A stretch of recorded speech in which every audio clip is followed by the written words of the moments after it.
Bonjour à tous, nous nous retrouvons cette semaine à nouveau pour notre tuto administratif. Nous allons poursuivre notre aventure de comment lutter contre la procrastination administrative. Je vais vous partager mon écran pour reprendre où nous en étions la semaine dernière. Donc la semaine dernière, nous avons vu la matrice d'Eisenhower qui vous permet de classer vos différentes tâches selon l'importance et l'urgence de ces tâches. Nous allons voir cette semaine et même les semaines qui suivent le quadrant numéro 1 qui regroupe les tâches importantes et urgentes. Ces tâches sont à traiter en priorité. Vous devez également les traiter vous-même. Ces tâches ont des dates butoirs qu'il faut à tout prix noter dans vos agendas afin d'anticiper leur traitement 1 mois à 15 jours avant cette date butoir. Je vous ai noté ici quelques exemples de tâches importantes et urgentes qui sont le renouvellement ou le changement de RCP, le renouvellement ou le changement de garantie financière, votre renouvellement en toute France, votre renouvellement d'adhésion au CEDIV et la mise à jour de votre CABIS. Aujourd'hui, nous allons parler de votre renouvellement ou de votre changement de RCP. Donc, vos contrats de RCP ont des dates de validité qui peuvent différer selon la date à laquelle vous l'avez signé. Certains contrats finissent en fin d'année, au 31 décembre, d'autres finissent au 30 septembre, d'autres au mois de juin. Les délais de résiliation de ces différents contrats diffèrent aussi. Pour certains, vous avez 1 mois pour résilier le contrat avant la date de fin de validité. Pour d'autres, ça sera 3 mois. Donc, nous allons voir aujourd'hui les 2 cas qui s'offrent à vous. Soit vous renouvelez votre RCP, soit vous avez décidé de la résilier et de changer d'assureur. Dans le cas numéro 1, vous renouvelez votre RCP. 1 mois avant la date de renouvellement de votre RCP, votre assureur vous envoie son appel à cotisation. Le plus simple, pour ne pas procrastiner, est de traiter cet appel à cotisation le jour même. Donc, chacun règle différemment. Le plus simple et le plus courant est de renvoyer un chèque pour régler sa cotisation. Et donc, faites-le de suite. Cela vous évitera des rappels de votre assureur. Cela vous évitera aussi, pour certains, de se demander si je l'ai fait, je ne l'ai pas fait, je ne sais plus.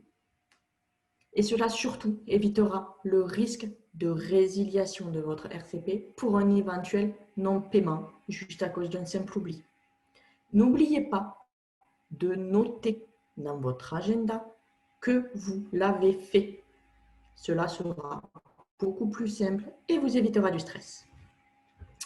Dans le cas numéro 2, vous souhaitez résilier votre assurance et changer donc d'assureur. Donc, selon vos contrats, les délais, comme je vous l'ai dit précédemment, diffèrent de 1 à 3 mois pour avertir votre assureur de cette résiliation.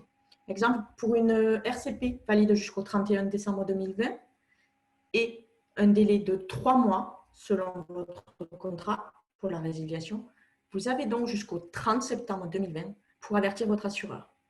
La demande de résiliation, bien sûr, se fait par courrier recommandé avec accusé de réception et le cachet de la poste fait foi.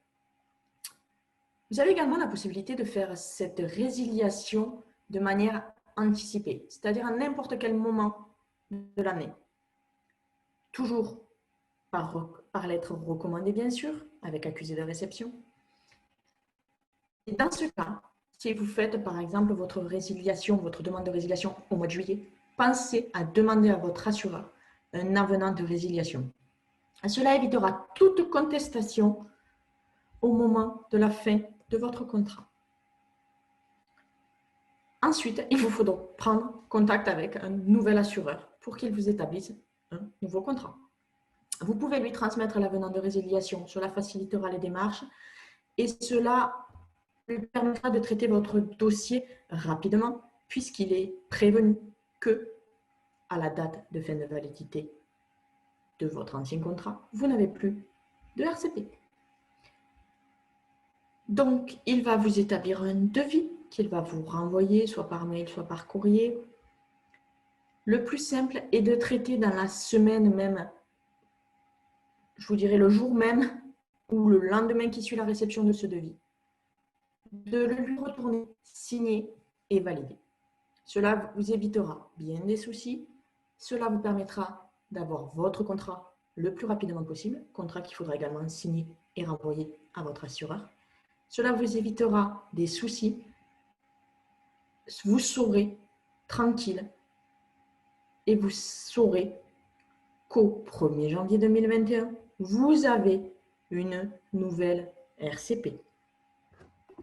Merci à tous de m'avoir écouté. On se retrouve la semaine prochaine donc pour un nouveau tuto et nous verrons comment se passe le renouvellement ou le changement de garantie financière. Je vous souhaite une bonne semaine à tous et à très vite.